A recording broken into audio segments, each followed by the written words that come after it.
आज social media में GST की पॉपकॉर्न कथा को लेके मीम्स बन रहे हैं। तो ये जीएसटी कानून जो भारत में जो है एक क्रांतिकारी कदम के रूप में लाया गया कि इससे टैक्स की दरों में कमी आ जाएगी, टैक्स का क्लासिफिकेशन आसान हो जाएगा। इनपुट टैक्स के कारण एक ही वस्तु पे जो बार बार टैक्स लगता है उससे व्यापारियों को, व्यवसायियों को राहत मिलेगा। तो जो जीएसटी कानून टैक्स की एक ही वस्तु पे बार बार टैक्स लगने से भारत में अलग अलग राज्यों में टैक्स की दरें अलग अलग थी, तो ये हुआ कि ये राज्यों में जो टैक्स की दरें अलग अलग हैं वो भी खत्म हो जाएगा और पूरे भारत में टैक्स की एक ही दर हो जाएगी। ये जीएसटी में हुआ भी। आसान टैक्स क्लासिफिकेशन होगा। आज आसान टैक्स क्लासिफिकेशन की जगह जीएसटी की पॉपकॉर्न कथा बन रही है।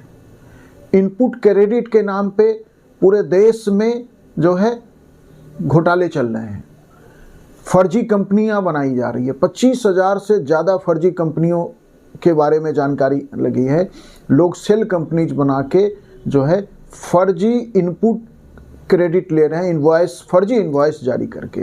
तो ये जीएसटी कानून जो है 2014 में 122वें संविधान संशोधन के रूप में संसद में पेश किया गया, लेकिन उसमें कई संशोधन के कारण ये कानून जो है 2016 में, मतलब अगस्त 2016 में पारित हुआ और फिर 8 सितंबर 2016 को 101वें संविधान संशोधन के रूप में जीएसटी कानून देश में लागू हुआ। और जोर शोर से पूरे देश में ये बताया गया कि भारत में टैक्स रिफॉर्म्स की दिशा में एक मील का पत्थर होगा जीएसटी कानून।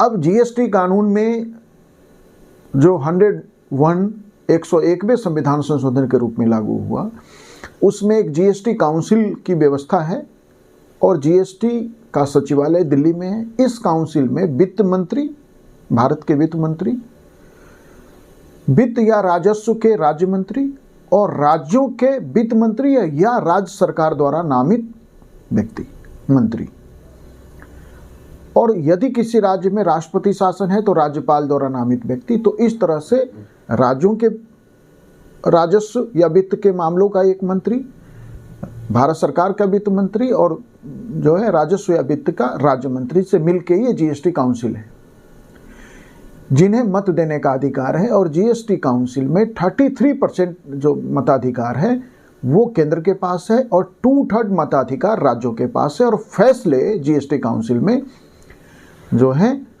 3/4 बहुमत से लिए जाते हैं कि किसी भी फैसले के लिए जीएसटी काउंसिल में 3/4 मत की आवश्यकता होती है। आप देखिए कि जीएसटी कानून जो 2016 में, सितंबर 2016 में लागू हुआ, उसमें जो है पिछले 8 वर्षों में 600 से अधिक संशोधन किए जा चुके हैं। जीएसटी काउंसिल की 55 बैठकों में 600 से अधिक संशोधन हो चुके हैं। उन्हीं संशोधनों में से एक संशोधन है 24th जो जीएसटी की बैठक है, उसमें ई वे बिल का सिस्टम जीएसटी में लेके लाया गया। माने जीएसटी काउंसिल ने ई वे बिल को मंजूरी दी कि कारोबारी जो हैं, कारोबारी स्व रिपोर्टिंग करेंगे। स्व रिपोर्टिंग को बढ़ावा देने के लिए लाया गया। ऐसे ही जीएसटी काउंसिल की 35वीं बैठक, 35th जो जीएसटी काउंसिल की बैठक है, उसमें ई इनवॉइसिंग का सिस्टम प्रणाली लेके आया गया कि इससे डिजिटल जो तंत्र है वो विकसित किया जाएगा। तो जो जीएसटी कानून में पिछले 7 वर्षों में 600 से अधिक आप संशोधन कर चुके हैं। वही इन बार बार के इन संशोधन से जो जीएसटी का उद्देश्य था कि इससे पारदर्शिता बढ़ेगी। टैक्स जब ट्रांसपेरेंसी आएगा तो टैक्स का संग्रह अपने आप बढ़ जाना था। जब ये जीएसटी कानून लाया गया तो क्यों लाया गया कि टैक्स सिस्टम को सरल करने के लिए। लेकिन हुआ क्या कि यदि आप पॉपकॉर्न खा रहे हैं तो उस पर 5% का टैक्स देंगे, पैकेज्ड पॉपकॉर्न खा रहे हैं तो उस पर 12% का टैक्स देंगे, और मीठी चॉकलेटी पॉपकॉर्न खा रहे हैं तो उस पर 18% का टैक्स देंगे। आप मिठाई पे जो है 5% का टैक्स देंगे।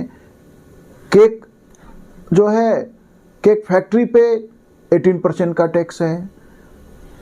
ऐसे ही रोटी ले रहे हैं तो जो अब पैक्ड रोटी भी मिल रहे हैं तो उस पर 5% का टैक्स है, और पराठे ले रहे हैं तो 18% का टैक्स है। ये जो टैक्स का मकरजाल बन गया है जीएसटी के कारण, आज वर्ल्ड बैंक का मानना है कि जो जीएसटी है यह दुनिया का सबसे जटिल टैक्स सिस्टम है।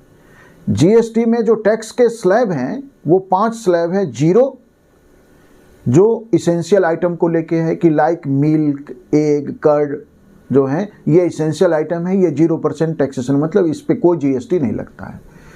दूसरा जो इसका स्लैब है जीएसटी का, वो 5% का जो स्लैब है वो बेसिक नेसेसिटीज के जो आइटम हैं उस पे, जैसे एडिबल ऑयल्स जो खाने के तेल हैं जो हम किचन्स में इस्तेमाल करते हैं, चाय है, एलपीजी जो डोमेस्टिक एलपीजी जो घरों में इस्तेमाल किया जाता है, इन पे जो है ये बेसिक नेसेसिटीज में 5% का जीएसटी लगता है।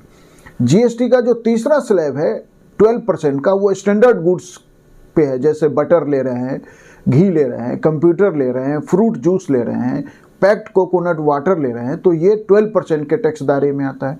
जीएसटी का चौथा जो स्लैब है वो 18% का है। ये जो टॉयलेटरीज हैं, जो कंज्यूमर प्रोडक्ट्स हैं, इन पे 18% टैक्स लगता है। और जीएसटी का जो 5वां टैक्स स्लैब है 28%, वो लग्जरी और सीन गुड्स में जैसे पान मसाले, गुटखा, इस तरह की जो चीज़ें हैं। जो जीएसटी कानून में 0, 5, 12, 18 और 28 का 5 टैक्स स्लैब है, उन स्लैब्स के बाद भी जो सबसे अधिक जीएसटी या राजस्व की वसूली होता है, पेट्रोल, डीजल, उनको जो है इस जीएसटी में आज तक नहीं लाया गया। लीकर एक जो है आज तक जीएसटी में नहीं है। जमीन की खरीद बिक्री रजिस्ट्री पे होने वाला जो मामला है वो आज तक जीएसटी में नहीं है। तो जो जीएसटी सिस्टम लाया गया था कि टैक्स सिस्टम आसान हो जाएगा, पारदर्शी हो जाएगा, टैक्स का क्लासिफिकेशन ईजी रहेगा, वह आज वर्ल्ड बैंक मान रही है कि यह दुनिया का सबसे जटिल टैक्स सिस्टम है। और इस संदर्भ में भारत के जो पूर्व आर्थिक सलाहकार थे भारत सरकार के, अरविंद सुब्रमण्यम ने तो ये कहा है कि ये नया टैक्स आतंक है। अब वो अरविंद सुब्रमण्यम जैसे दुनिया के जाने माने अर्थशास्त्री जो हैं, भारत के इस जीएसटी कानून को नया टैक्स आतंक बता रहे हैं।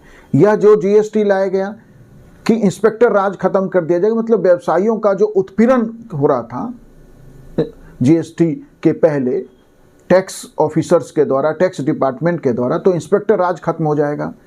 लेकिन इंस्पेक्टर राज की जगह आज अरविंद सुब्रमण्यम कह रहे हैं कि यह देश का जो है एक नया टैक्स आतंक है।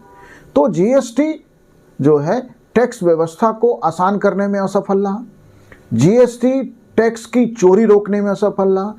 2023-24 में 2 लाख करोड़ की जीएसटी चोरी पकड़ी गई है। ये वो है जो चोरी पकड़ी गई, जो नहीं पकड़ी गई उसका तो कोई आंकड़ा ही नहीं है। और ये 2 लाख करोड़ की जीएसटी चोरी, यह जो मासिक जीएसटी संग्रह है उससे अधिक है। तो फर्जी कंपनीज बना के इंस्पेक्टर राज के बाद भी 2 लाख करोड़ की टैक्स चोरी जो है जीएसटी में पकड़ी जा रही है। हजारों 25,000 से अधिक जो है सेल कंपनीज बना के फर्जी इनवॉइसिंग करके इनपुट क्रेडिट लिया जा रहा है। तो सरकार जो है, इसका मतलब है कि जीएसटी कानून में पारदर्शिता के अभाव के कारण इंस्पेक्टर राज बना, क्योंकि जब तक इंस्पेक्टर राज नहीं बनेगा इस तरह से इतने बड़े पैमाने पर टैक्स चोरी नहीं हो सकती है। तो जो जीएसटी भारत में एक क्रांतिकारी कदम के रूप में लाया गया और सारी दुनिया को ये बताया गया कि भारत में एक ऐसा टैक्स कानून आ गया है जो आम व्यापारियों को, आम व्यवसायियों को इंस्पेक्टर राज से मुक्ति दिलाएगा, जो टैक्स सिस्टम को आसान करेगा, टैक्स का क्लासिफिकेशन आसान करेगा, इनपुट के एक ही चीज़ पे बार बार लगने वाले टैक्स को ख़त्म करेगा। लेकिन ऐसा कुछ नहीं हुआ। और आज अब देखिए कि ये 5 स्लैब के बाद सरकार जो है अब जीएसटी पे जो है सेस लेके आ गई है, कंपनसेशन सेस। तो इसका मतलब कि पिछले दरवाजे से जीएसटी में, क्योंकि ये 5 टैक्स स्लैब है, तो तो अब जीएसटी कंपनसेशन से लिया जा रहा है। तो इतना जटिल ये जीएसटी कानून हो गया है कि जिसमें आम व्यापारी इंस्पेक्टर राज का शिकार है और जो व्यवस्था के साथ, सिस्टम के साथ जुड़ के चोरी कर सकते हैं, वो फर्जी इनवॉइसिंग कर रहे हैं, वो फर्जी इनपुट क्रेडिट ले रहे हैं।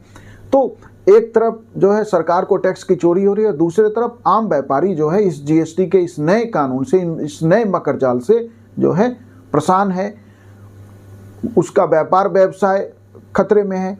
अब जीएसटी कानून जब लाया गया तब हम जानते हैं कि देश में लाखों स्मॉल यूनिट्स बंद हो गए थे।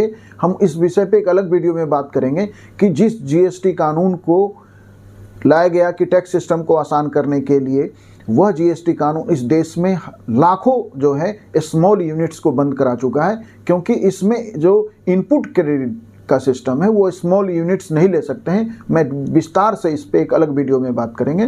तो ये जो जीएसटी की पॉपकॉर्न कथा है, सरकार को इस पे ध्यान देना चाहिए कि आप पॉपकॉर्न ले रहे हैं तो 5%, पैकेज पॉपकॉर्न पे 12% और मीठी चॉकलेटी पॉपकॉर्न पे 18%, मतलब एक पॉपकॉर्न पे 3 तरह के टैक्स। मतलब ये जो है, ये लगता है कि नौकरशाही में बैठे लोग जो हैं इसे इंस्पेक्टर राज के तरीके से चलाना चाहते हैं और इसके माध्यम से व्यवसायियों का, व्यापारियों का उत्पीड़न करने की कोशिश है। भारत की आर्थिक स्थिति ऑलरेडी जो है जिस स्थिति में पहुंच गई है, लगातार शेयर मार्केट से लेके बैंकिंग सेक्टर सभी में जो है लोग परेशान हैं और देश की इकोनॉमी को खतरा है। इसमें जीएसटी कानून को सरल करके हम अब इस देश के बिजनेस तंत्र को, व्यवसाय तंत्र को बेहतर कर सकते हैं। सरकार को, जीएसटी काउंसिल को इस दिशा में पहल करनी चाहिए और कुछ वस्तुएं जो जीएसटी के दायरे से बाहर हैं, खासकर पेट्रोल, डीजल, उनको भी जीएसटी के दायरे में लाना चाहिए। जमीन की रजिस्ट्री को जीएसटी के दायरे में लाना चाहिए, लीकर को जीएसटी के दायरे में लाना चाहिए। वैसे चलिए लीकर स्टेट सब्जेक्ट है तो हो सकता है इस पे राज्य तैयार नहीं हो, लेकिन पेट्रोल डीजल को तो लाया ही जा सकता है जीएसटी के दायरे में। तो जीएसटी काउंसिल जो है पहल करे और इस देश में व्यवसायी friendly, business class friendly tax system जो जीएसटी है, जिसके बारे में ऐसा प्रचार किया गया, उसे व्यवहारिक जामा पहनाया जाए। व्यवहारिक रूप से जीएसटी जो है व्यवसाय फ्रेंडली हो, ट्रेडर्स फ्रेंडली होना चाहिए, लोगों को कम से कम दिक्कत हो, ये ध्यान देना सरकार की जिम्मेदारी है और इस संदर्भ में निर्णय जीएसटी काउंसिल में ही होगा। Thank you.